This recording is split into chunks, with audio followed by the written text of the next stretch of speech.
Yo, what's up? This is Rodney, MC Shakie Roussel, and I love prison so much that I had to go back for a remix. This is Prison Story, Season 2 of the final season, Episode 12. Hold on. Before we get started in this week's story, let me give you a little brief recap about what happened in last week's story. In last week's story, I finally left Oakdale, and I'm sitting on the bus getting ready to go to Beaumont FCC Beaumont Federal Prison Camp, a minimum security prison. I'm getting ready to go there. I had saw Amir, and well, he didn't say anything to me, not even by. I didn't say nothing to him either, so I don't know if that coincides. While on the bus, an old friend of mine comes sit next to me and says a few words, which we're finna get into now. That friend was DC. Alright, let me go ahead and quickly get through the church announcements, and then we could go on into this week's story. Alright, number one, anywhere you want to get in the Sip Nation, MC Shakie Universe can be found at mcshakie.com. mcshakie.com, number one resource for anything that involves Shakie, anything that involves Sip Nation. Also, y'all, let's come on out. Some people ain't ordered. Like, I'm looking at the orders on the sipnation.shop, which is all your Sip Nation gear, your mugs, your fans. Everything is available right now at sipnation.shop. Y'all go run that up. Turn it up. Go get y'all stuff. All right. There is a XYZ variable story right now for all of y'all that are on the mail list for the story about why the Amir story is not over. That's on the mail list only. It's not coming to the live. It's not coming to the main channel, so get on the mail list. If you're not on the mail list, this is how you get on the mail list. Bow. As always, if you like interesting content like this, all the time that I put out, you heard me, what's stopping you from subscribing to the channel? Like, go ahead and press that subscribe button. We are definitely on our road, and we have grown by 1,000 sippers strong last month. Let's keep that momentum going. And if you are subscribed, don't forget, we don't do fans here. The only fans we do is the ones we sell at sipnation.shop. If you're here, you are family. And you know what family do for each other? Guess what? We like, we comment, and we share. So sharing is caring over here at Sip Nation. Make sure you share. Shake it with a friend. Girl, put your sister in them on the prison stories, girl. Girl, put them on there. You heard me? Don't keep it to yourself. I know it's your best kept secret, baby, but listen, we got the share. We got the share. It's got to be some sharing. As well, that, and what else? Mail list. Oh yeah, do me a favor, hype the video. Hyping does help, y'all. It helps us reach new people that we wouldn't normally reach. So make sure you hype. If you don't know how to hype, you have to be on your mobile device. Go to the video, swipe the comments, and hit the hype button. You get 3 free a week. I need all 3, sister. Go put it on the other video. If you can't put it on this one 3 times, go put it on the other video. Help a pitch out. No shade. It is what it is. We got to work together. You know, we got to work together. We got things to do. All right. I guess that's it. So, get on the bus. Ready to go to my next destination. And I was sitting next to a dude. I remember his name. His name is Ray. He's from Florida. Florida Ray is what they call him. Actually, he's my spade partner too. I don't know how I can remember his name. He's my spade partner a lot of times. And he's my spade partner sometimes. And real cool dude. But anyway, DC come up to him and like whisper something in his ear. I'm ignoring DC anyway on the bus. But Florida Ray like, for sure. Get up out of his seat on the bus. And DC sits down. I'm like, fuck you sitting here for? I ain't telling him nothing. No. I ain't saying nothing because I'm a prideful head. I ain't telling him nothing. And so he was like, you know you're down bad, right?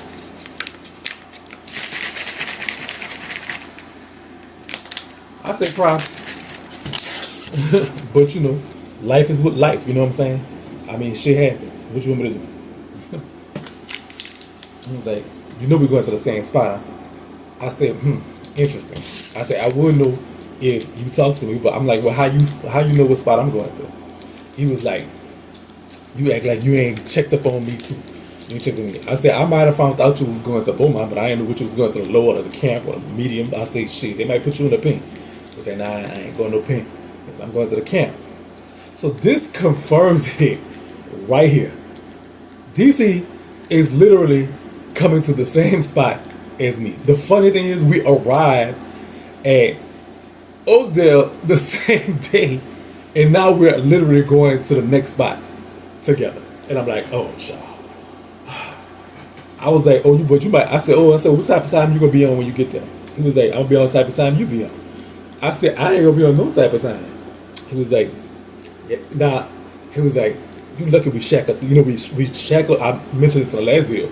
We're shackled in, like, we shackled in. Just feds don't play that. You foot shackle, arm shackle. You ain't, girl, you can't move around that bitch for real. You just like this, which is a horrible thing, because bitch, I'm here for the find out we're gonna do this for hours. But he was like on some shit like, you lucky I'm shackled, I'll really kiss you in the mouth right now. I said, baby, you're being shackled ain't got nothing to do with your lips ain't shackled. And so he said, nah, I ain't gonna do that. You don't deserve no kiss anyway. And he was like, so that opened the door for us to start talking back. I can't lie. DC sticks side my baby. This bitch, he really ain't, like, he did not do nothing wrong for real. Like, he really didn't do nothing wrong. Like, if the girls was playing with him, he would come and tell me. He would come and tell me. It wasn't like it wasn't no situation where he would just, hold on, y'all. It wasn't no situation where he was like the one to, like, he wasn't like on that type of time.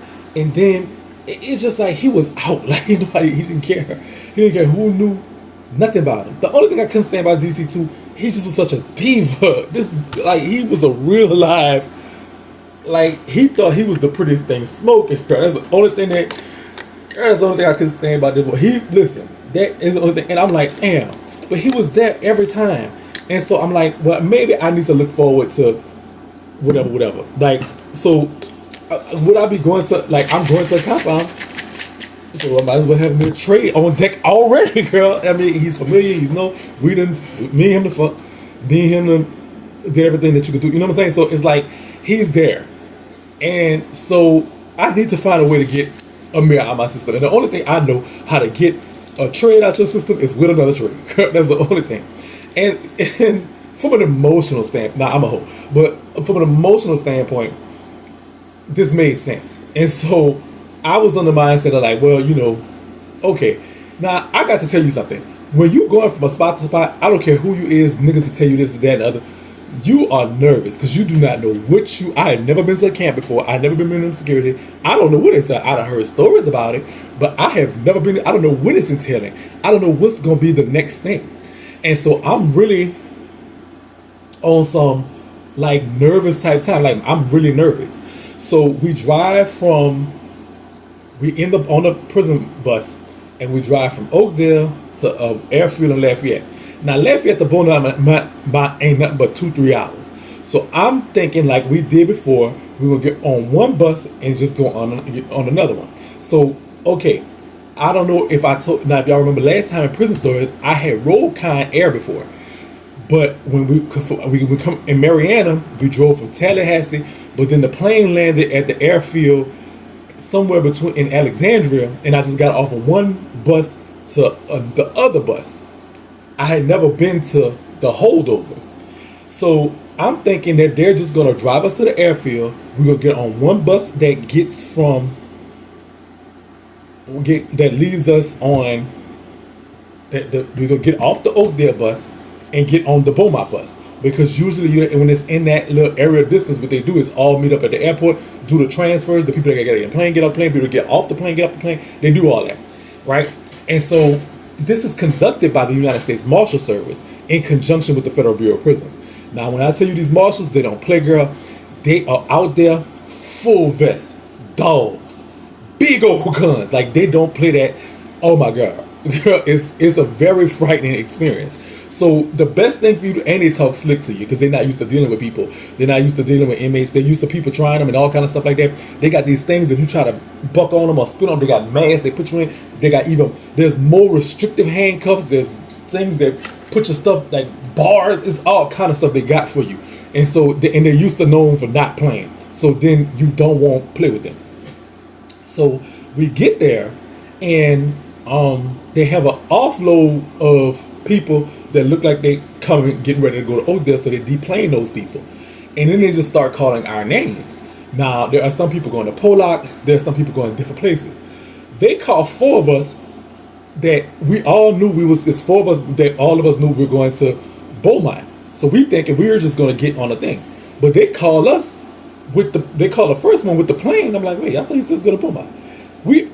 But the whole time they call my name and I'm going on the plane too. Like, what the fuck? Beaumont right there. Why we not driving? Why we getting on this damn plane? Unless there's something I don't know. But the feds be doing stuff like that. They don't want you to know how they coming, what they doing, etc., etc. They are very notorious for just not. Listen, it's not state police. It is not the Department of Corrections. This is the Federal Bureau of Prisons, and this is the United States Marshal Service, girl. And so they call my name, and then I'm hobbling on out. DC was actually before me, and so he was right in front of me, and he like, well, why are we going to plane? We just going to Beaumont. He said, how you know you're going to Beaumont? He said, how you even know you're going to Beaumont? And I'm like, DC, shut the fuck up. Leave this man alone. Just do what he tell you. So they make you open your mouth, look up, down, do this with your hair. Like, they do all this, girl, before you even do it, and then they put you on the plane. So I get on the plane, and I don't like it because it's Con Air. Because in Con Air, I don't know if you ever, it's not like the movie like that. It's like a regular plane that they have just outfitted for whatever. So it's like set up for like the marshals look like the first class area. They all sit up there with their guns and stuff, and then they have the and in the back is us. It's not cages like the movie. It's like a regular plane, but they got a little slide down. At the real back, they got like different seats for, it's outfitted for like people that's really being belligerent, or some people that's like high notorious type people that they gotta move or whatever the case may be. But it's not even, they're not even cages. They just have that spot and a spot for the marshals. But listen, so girl, we get on the plane. I'm like, I'm thinking, well, maybe they're gonna just fly us out to Texas, and then we whatever. So we get on the plane, and we roll it. And me and DC kind of 6-hour flirt on the plane. I'm like, listen, this plane is taking a lot longer.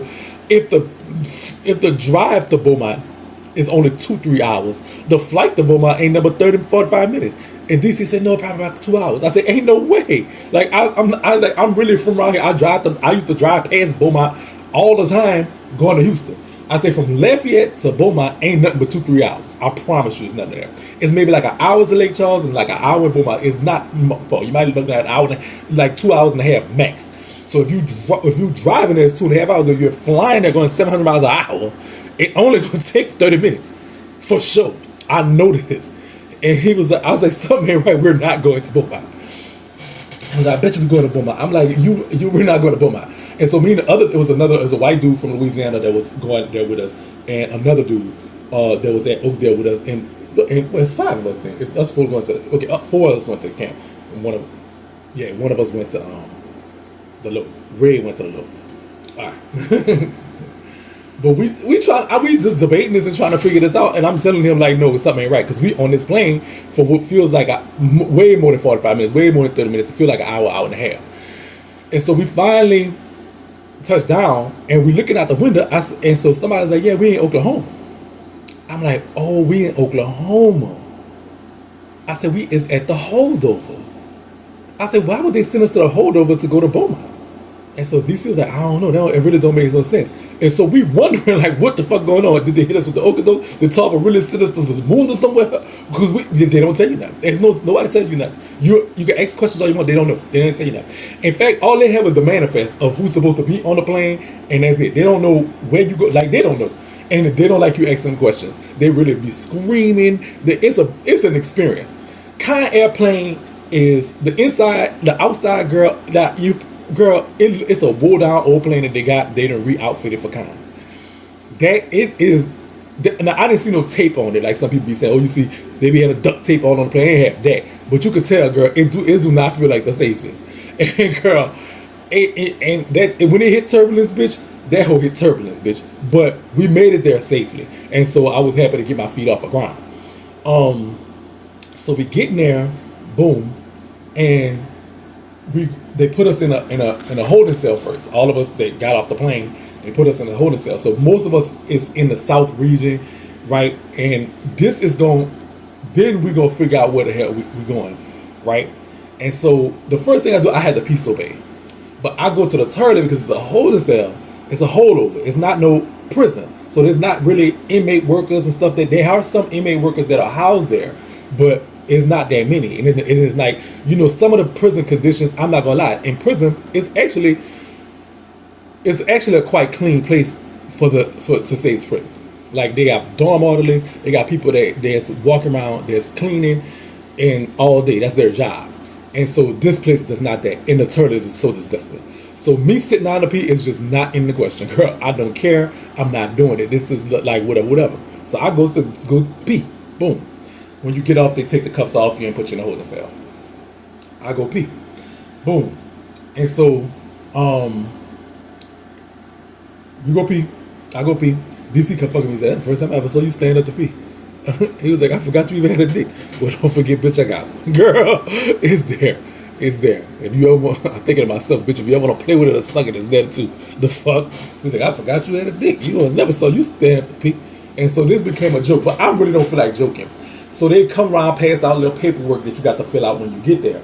This is my first time in holdover. Now, I have been transferred before, but I had never, ever been to the federal holdover.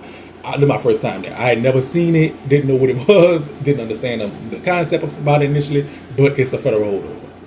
Alright, so they come past out these little bag sandwiches. I wasn't hungry. I think I gave it to DC or somebody to get their little bag sandwich because it was no tea. I'm just trying to see what it was. So I'm like, DC, chill out. Like on some shit. Like on for real. I'm not sure what's going on or like how long we're gonna be here or whatever the case may be, but whatever. And so one of the dudes who was from another spot, I didn't even think he was coming from Pollock. He told us that what they're gonna do is they're gonna tell you where you're going and what you're going, like whatever, after you go through this classification process. And so I was like, oh, okay, cool. And so DC was like, chill out. But he had been through it before, so he was like, calm down. It's not that bad. Hold over. Ain't bad. In fact, if we go on the same floor, we going in the same cell. I was like, whatever. Then I'm thinking, okay, well, he was my cellar before. I know I can live with DC. And plus, I think he's gonna get my vaginas, which is cool because I don't, whatever. I need to get over me anyway. And that was the last motherfucker that had got my vaginas. And so that's what I need to do. Anyway, yada yada yada. Now, on my mind though, I'm not gonna say that on my mind, but I was going through at the time an emotional thing because I was like, you know what? I'm just tired of feeling stupid all the time. I'm tired of ending up with the egg on my face. Like, I'm tired. So even with this little fugazi ass flirting that me and DC doing, I'ma just look at this as a convenience thing. Like, just conveniently that I know but I really need to wrap my mind around Amir hurt me. And also, I mean, especially if I'm being real candid on the mail list video, but I'm not finna. I don't wanna go through this again. I don't wanna be the butt of the joke anymore. I'm tired of it.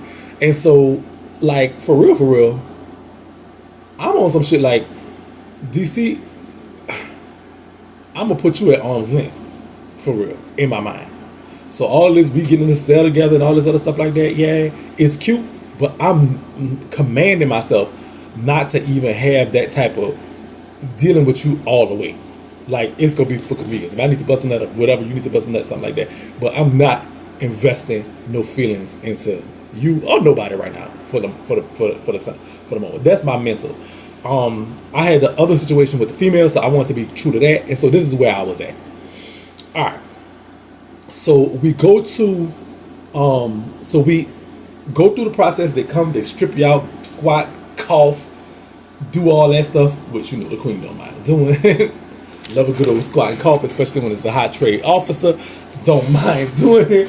Give him a little hot squat, and a little cough, a little. I always do a little jiggle when I'm down there. You know what I'm saying? Get a little jiggle, do a little jiggle to let them know that it's real when I'm down there, so they can be like, oh Lord, or be like, hey, but so do my little squat cough. They dress you out in some basic, like these basic orange undergarments that just for nothing, and then they actually put you in another holding cell in the back, and they call you one by one.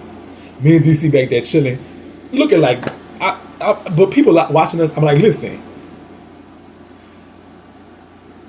this is not the tea. He was like, I know, whatever. So they finally call my name, and tell me I'm going to F3 or something. And I said, so where are we going? Like, where am I going? And they said, oh, you're going to Beaumont Camp. That's what it's showing on the paper. I'm like, okay. I'm like, but what's this? I'm like thinking to myself, this is the weirdest use of taxpayers' dollars I've ever seen in my life. So you telling me from Lafayette to Beaumont is a 2-hour drive, but it makes more sense to bus a lot of inmates that you got to pay for U.S. Marshals and all this stuff for. Fly us to Oklahoma to fly us to Beaumont? It don't make sense. It just don't make, like, girl, this is your taxpayer dollars at work. What else could you expect in the Donald Trump era, though? I mean, no, I'm lying, because it wasn't even Donald Trump, it's the Biden era. What else could you expect in the Biden era? Donald Trump wasn't president, my bad. He was because he became president, so I was in Memphis. But girl, what could you expect out the Biden era besides this foolishness? But they flew us to Beaumont. They flew us to Oklahoma. They drove us from Oklahoma to Lafayette. Flew us to Beaumont. Flew us to Oklahoma to eventually fly us to Beaumont. The smart, God, the feds are just so bright. But anyway, so I'm going to F3.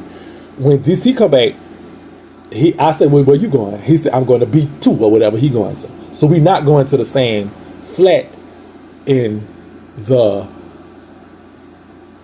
holdover. So I'm like, well, we shouldn't be here long anyway. So I'm like, so that us being in a cell is not gonna be no tea. And so, because we're not gonna be going to the same flat. And so I'm like, well, us, we're not gonna be here that long. I mean, the fuck, boom out the next state over, the fuck. And so he was like, all right, cool. He said, well, don't be giving my shit up to nobody while I'm there. I'm like, boy, I don't do all that. I was like, and I really wasn't on that type of time. Like, I just talked to you about that. I really wasn't on that type of time. He said, I don't be doing all that. And so I go to my unit. After they do all of the processing stuff, take your picture, give you a little temporary ID. It's a grueling process. So we had probably got there probably about noon. It's like 8 o'clock. This is an 8-hour process of just sitting and waiting. Hurry up and wait. Hurry up and wait. Hurry up to wait. Like, oh, hurry up. Y'all got to line up over here. Stand in line, get your shoes. Stand in line, get your little kit. Stand in line, get your... It's such a grueling, stupid process that, like, I hate it. When I walk into the unit, it looks like any other federal unit, except probably there's just not a lot of personalization because you don't have your property. So you don't have like when you in the feds, people have different watches, people have different shoes, people have different hats, people have different things, people have different sweats, people have different types of stuff because you could purchase those things from the commissary. But in holdover, there's no such thing. So it's everybody in one thing. It's really the word uniform matter. So that's the only difference that I noticed. Otherwise, it looked like a regular federal dormitory. So there's tables in the middle where tables in the middle with tabletop games, people playing cards, people playing spades. There's a computer section so you get a computer. There's a phone section so you get in a phone.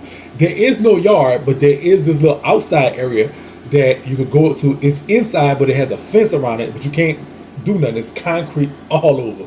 It's a box little thing, but it has access to some sunshine. There's a TV room. There's 3 TV rooms, I guess, for black, white, and Hispanic. That's what it's for. 3 TV rooms. The dormitory, the cells, it's basically like any other medium security federal police, for real. I'm like, okay, cool.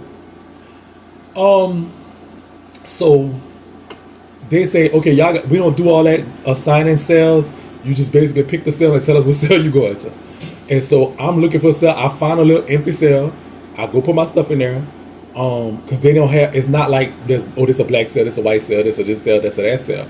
And so There's this tall, like kind of white Hispanic looking dude that was like, "You don't mind if I be in your cell?" I was like, "Nah, you cool. I don't do all that." And so he comes in the cell with me.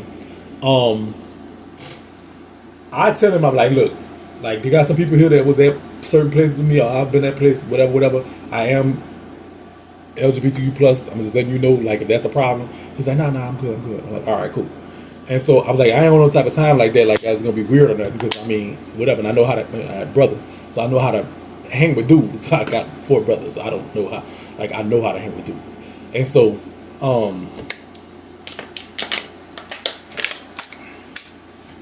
so it was just that. And so I get in there and just kind of make my little way. There's nothing I have, no privacy. It's nothing but you got your little toothbrush or whatever, whatever.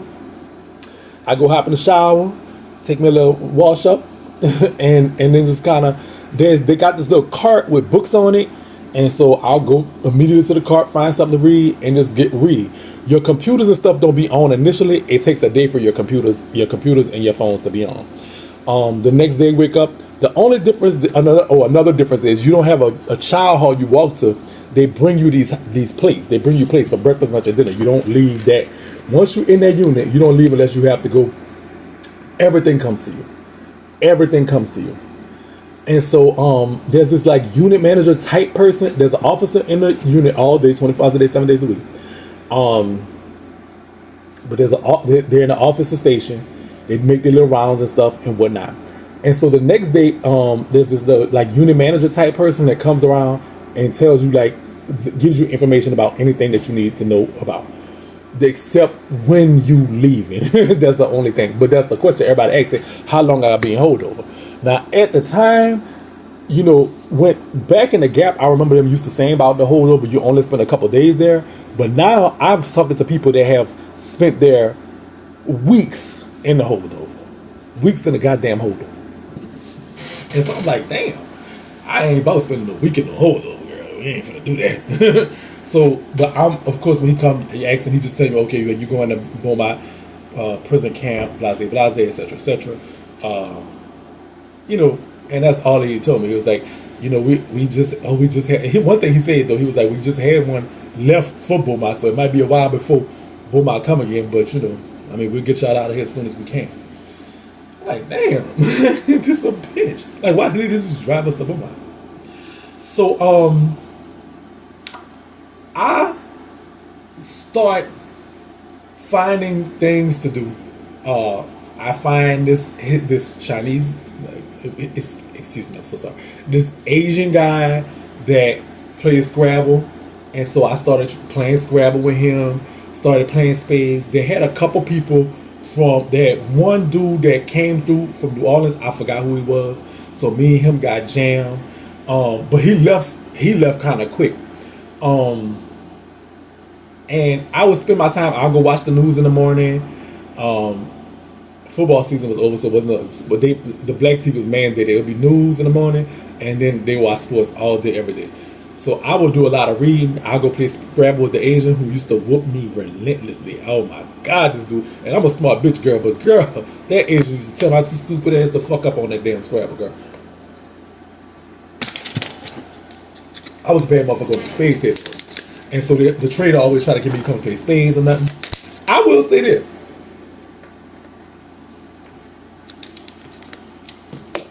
They knew I was like gay or whatever, but they didn't really try me. Like, none of the dudes was on that type of time. My celly wasn't nothing really at first, like nothing really transpired. It was just really big.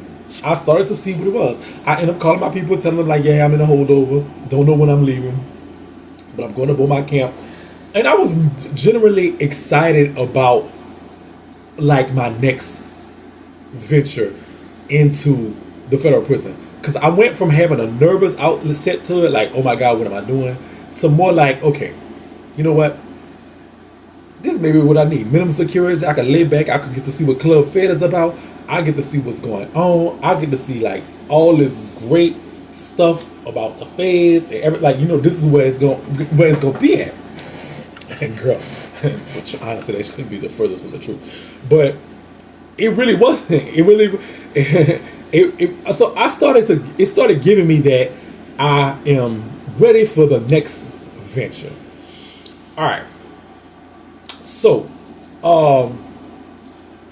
one thing I can say though is that the time away from relationship and relations was doing me good. Like, I wasn't around DC, so I was in my mind, slick side, getting over that. I wasn't around, yeah. I wasn't, I wasn't around DC, so I was getting over that. I was not around Amir, so in my mind, I think I was letting that go. Like, you know what I'm saying? It was an out of sight, out of mind thing for real. It was a situation where I felt like, okay, I can be all right. I had time to focus on what was at the time a real thoughtful, meaningful, growing relationship with my girlfriend. Like, so this is like the first time when I'm starting to take that situation and her a lot serious. I do my best not to talk about her on this channel. There's a couple reasons why. And the reason I do that is because, number one, out of respect for her.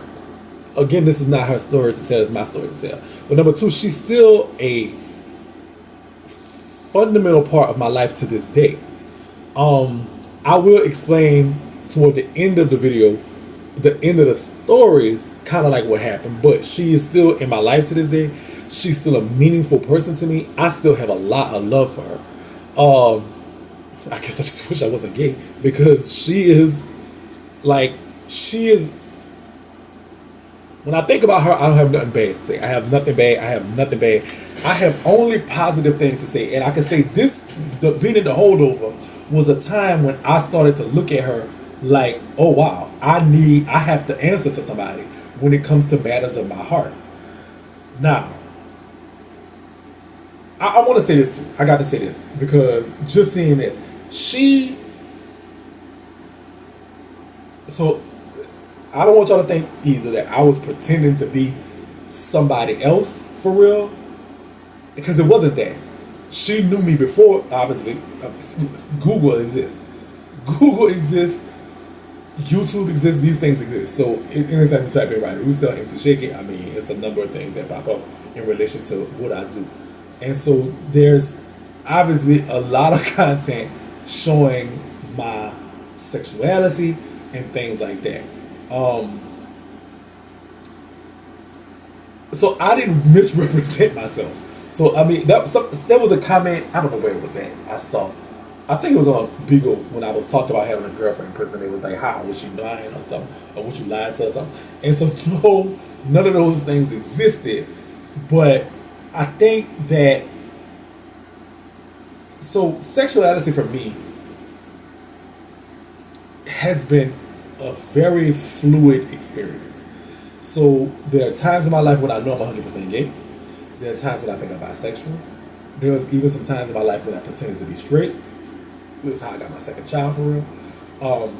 And so even going into this situation, right, I think that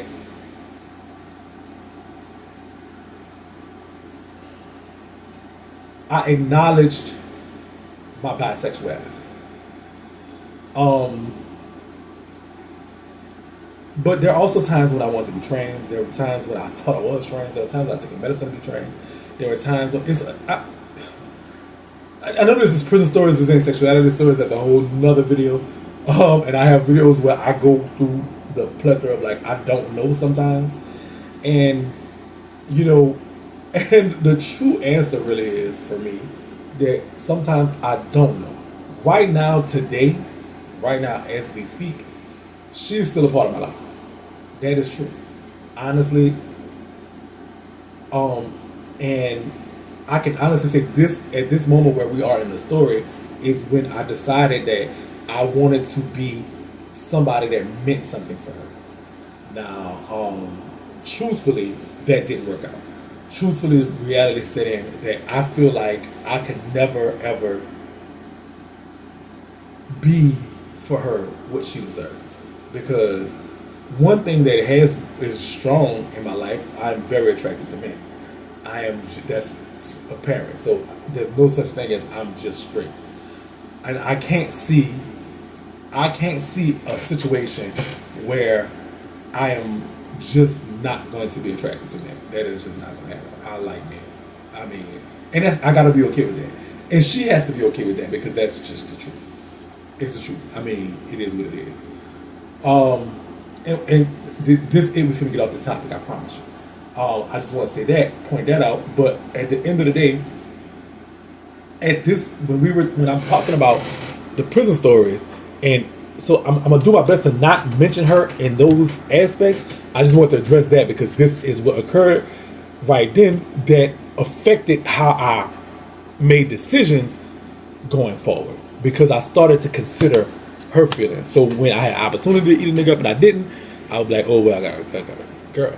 And so when I have an opportunity to do this, an opportunity to do that, and I chose not to, it became that is the thing. All right, but this is when that started, and because of that, I do have to explain this part because I'm just a real bitch, and it is the truth. So as I'm sitting,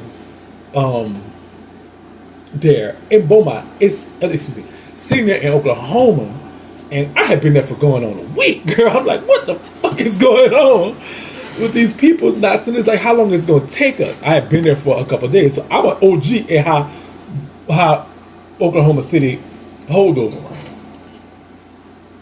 I had become cool with some dudes, but you can't really become real cool with dudes because it's a turnover. They might be here today and gone tomorrow. It's going in and out. And so that's what was going on. By the time, because they passed out these little razors, but a girl who wasn't putting that on her face was me, girl. I'm just not doing it, girl. I'm used to using Magic Shave or a good razor that I buy for commissary. I'm not using little razors. And girl, I have very sensitive skin. I will bump up, bitch. Girl, I'll bump up like a gremlin, girl. No man. I'm not gonna do it. So I had a little beard, but I'm trying to do this little straight shit, so I ain't tripping. So I got my little beard or whatever now. So my Sally, who was cool, dude, you know, we didn't really click clack too good. Like, not on a bad way, but we just didn't get in each other way. He was gonna do whatever he do with the white folks. I was doing whatever I do with with what I was doing, and that was just it. But we never really click clack too much. Whatever. Everybody knew who I was, LGBTQ plus, but nobody really said nothing about it. Like, it wasn't, so when new people come, they really knew I just hung with the dude, playing spades, you know what I'm saying, whatever. I got a little bit, so they didn't put two and two together. I know y'all saying, because y'all look at me now with the green hair, thinking, oh, how can nobody see Shakie? But believe it or not, I know how to be a dude. If I need to be a dude. Not a girl, that don't mean I'm not that girl, because, bitch, I am just that girl. But, so, I don't know how to respond to that. Girl, ain't nothing to respond to, girl, I'm that girl. Just agree with it. Just agree with it, Siri. Siri says she knows to respond to that, bitch, I'm that girl. So when it comes down to being that girl, I know how to be that girl. Don't trust me, that's not the problem. Or that's not an issue or comment or concern. And so, they had an officer there that she was a female officer that worked our unit in the daytime, and me and her had got cool, right? And so, not cool, but you know, me and her got a little understanding. I forgot her name. It's no Tina Shade. It's a little white girl. She was cute or whatever. And so, me and her got, you know, all right. And so, she was like, you'll still leave, but if they try to come, I'm gonna make sure nobody try to get in your cell. I'm like, all right, bet. She was like, because, you know, us girls got to stick together. I'm like, okay, period. Now, obviously, in my paperwork, it shows that I'm listed as transgender non-conforming. That's what it was. I don't confirm the gender. So it's transgender, but a subset of non-conforming. That's what I'm listed as in the Federal Bureau of Prison. To this day, right now, I'm still listed as transgender non-conforming. So if you look at my federal paperwork in the federal systems, use a POP person, you'll see that this is what it says. So of course she looked at my paperwork, found out that, and was like, okay, whatever. Now this is not something they could go around and tell people, but this is what I'm listed as in the feds. This has come from being listed in 2017. Now me changing and trying to whatever, that has nothing to do with my listing or whatever. This is what I'm listed as, and this is what I'm gonna roll with, so I don't feel like rolling with it anymore. And so she was like, I'm gonna put it on there so to do not house with nobody, so that you wouldn't show me, you wouldn't get a celly. Which meant I had a cell to myself for the longest. I'm like, okay, this is kind of cute. Boom. So moving and shaking another few days by myself, chilling, got a step to myself, boom, showed her word, she put me as a do not house, etc., etc. And so, and that's cool. She that worked. Then one day, I could see the unit getting packed, and she was leaving. She was like, "Don't tell nobody, but I think you out of here tomorrow because there is a bus. Excuse me, there is a plane going to Beaumont." I'm like, "Oh, that's what's up." She was like, "Yeah, so be easy, be safe. I don't want to see you back when you get out. You know, whatever. Just be cool." I was like, "Bet." And so she left out for her job. Left, whatever. Probably about a couple hours until the shifts go from 8 to 4 to 12, and then 12 to 8. Yep, 8 to 4, 4 to 12, 12 to 8. Probably about 6 o'clock that night, they put a dude in my cell. I'm sitting down actually playing cards or something, and I see the dude go walk over there to the cell. He a little young dude with wigs, girl. Kind of look like he got little muscles and everything. And I'm thinking to myself, damn, I didn't put this dude in my cell. I thought I always had a do not sell a house with nobody. So I went to the office to the key. I was like, "Yeah, y'all just put somebody in my cell?" And he was like, "Yeah." And he was like, I was like, "Well, I thought I had a do not house." He said, "You do, but that gonna expire tonight. And besides, you wanna the thing to go tomorrow. Don't tell nobody." So he was like, "So it's just one night." We said we got no place to put it. I'm like, "All right, cool. I ain't tripping. Whatever. I leave tomorrow anyway. Fuck it."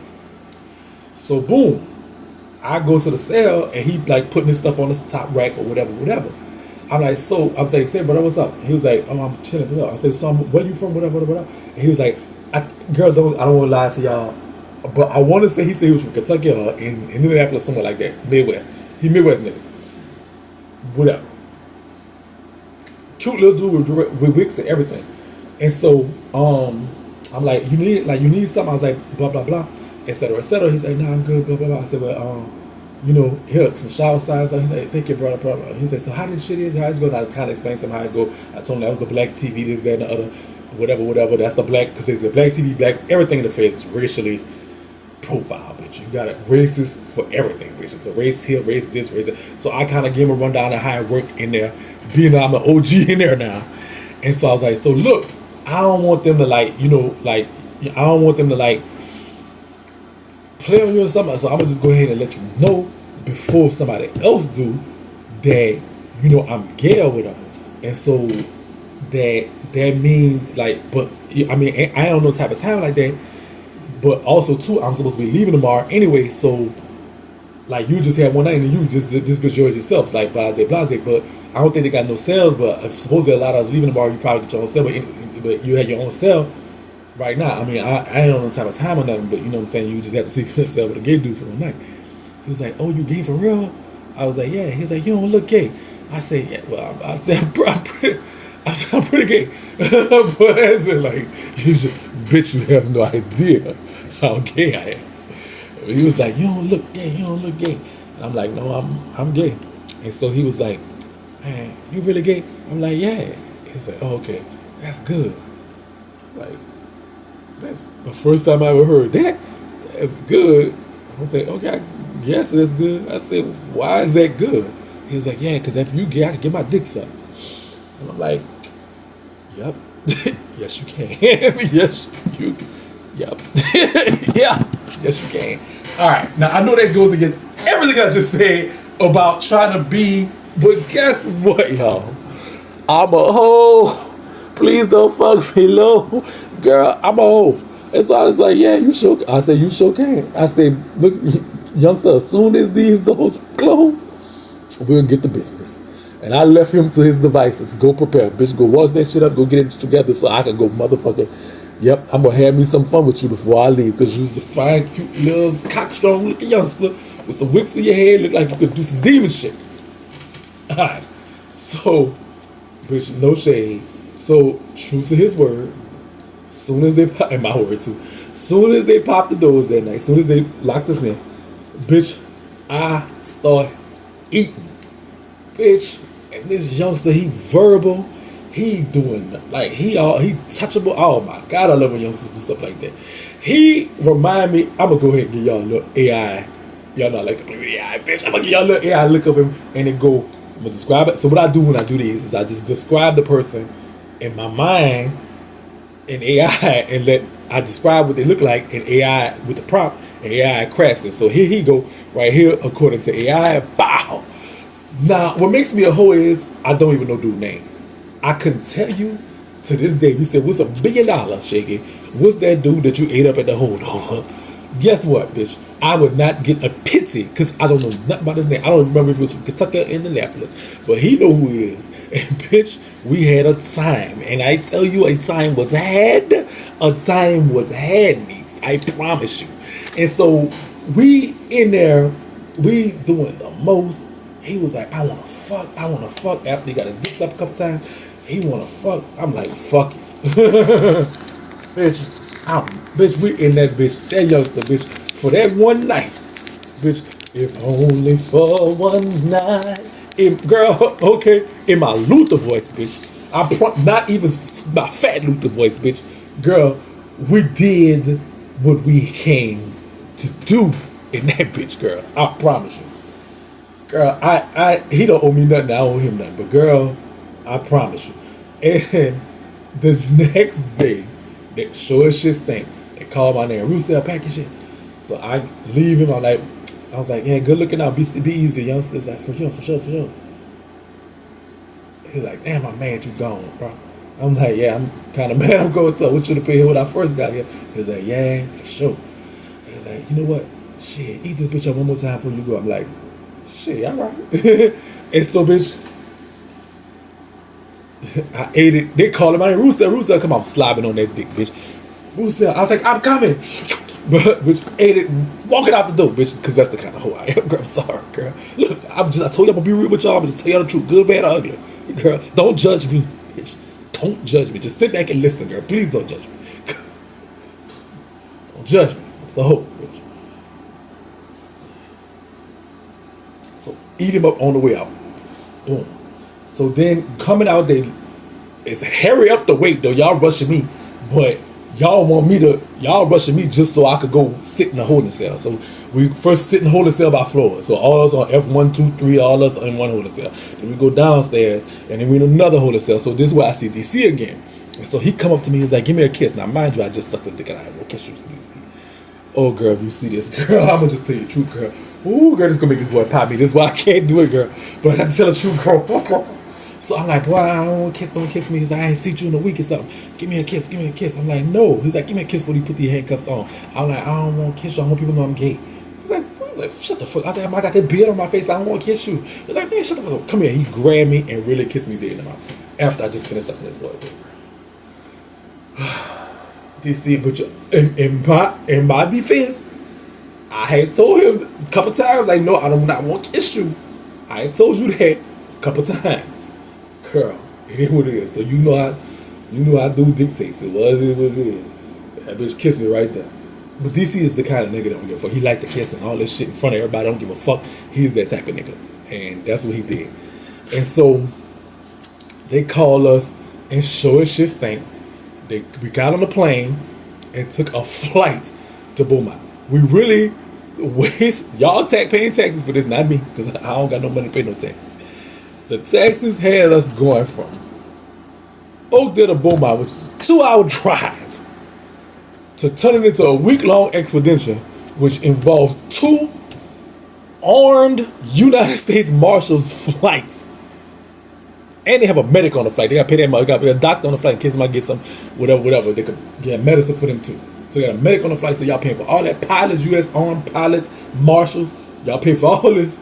And then another flight to Houston. It's a little Houston airship field or something. And then we get on the bus there to go to Beaumont. And so that's how that escapade went.